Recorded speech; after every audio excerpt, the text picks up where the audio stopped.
আলহামদুলিল্লাহ, সমস্ত প্রশংসা, সমস্ত গুণগান সেই মহান আল্লাহ তাআলার দরবারে, যে আল্লাহ সুবহানাহু ওয়া তাআলা আমাদেরকে এই মাহফিলে এসে কিছু কথা বলার এবং শোনার তৌফিক দান করলেন।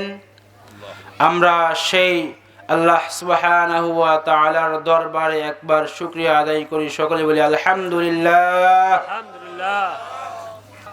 হযরত মুহাম্মদ সাল্লাল্লাহু আলাইহি ওয়াসাল্লামের দরবারে লাখো কোটি দরুদ।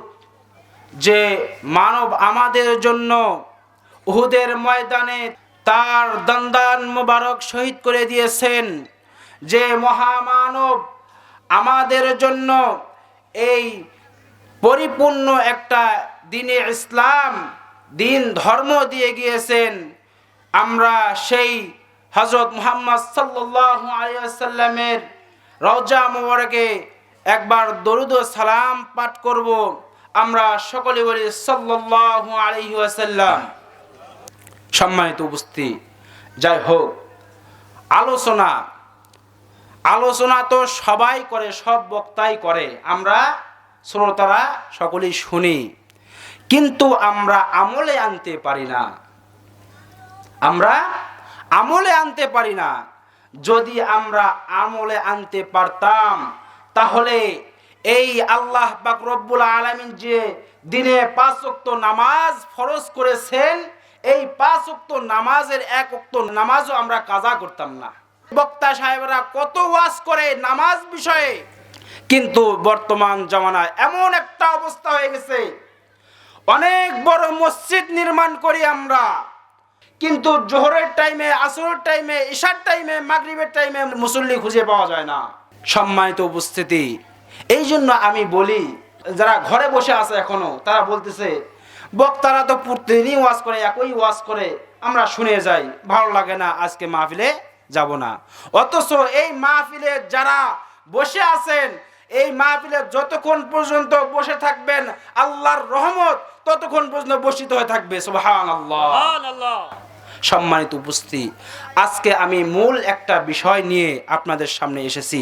সেই বিষয়টা হচ্ছে, এই ইহকালীন জীবনের পরে পরকালীন যে একটা জীবন রয়েছে। আমরা তো অনেকে মনে করি যে আমরা আল্লাহ পাক রব্বুল আলামিন আমাদেরকে দুনিয়াতে পাঠিয়েছেন, আর কোনো আমাদের পুনর্জীবন নাই। অথচ আল্লাহ পাক রব্বুল আলামিন বলছেন, ইয়াউমা তারাউনাহা তাযহালু কুল্লু মুরদিআতিন আম্মা আরদাআত ওয়া তাদাউ কুল্লু যাতি হামলিন হামলাহা ওয়া তারান নাসা সুকারা ওয়া মা হুম বিসুকারা।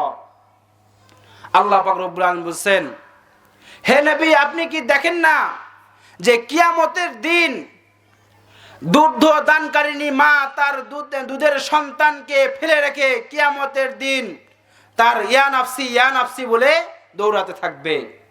ওই গর্ভধারিণী মা তার ওই কিয়ামতের ভয়ে তার গর্ভ থেকে গর্ভপাত হয়ে যাবে। আল্লাহু আকবার। সেই দিনকে আমরা ভুলে গিয়েছি।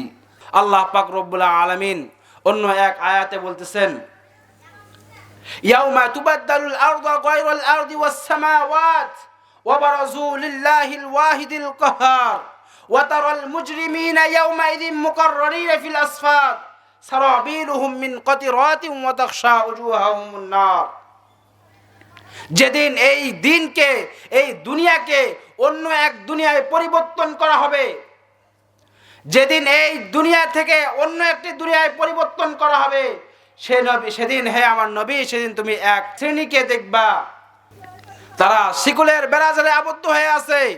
ওয়াতারান নাসা মুকাররানিনা ফিল আসফাদ সারাবিলুহুম মিন কাতিরাতিন ওয়া তাখশা উজুহাহুমুন নার, এবং তাদের গায়ে দেওয়া হয়েছে আল কাতরার জামা।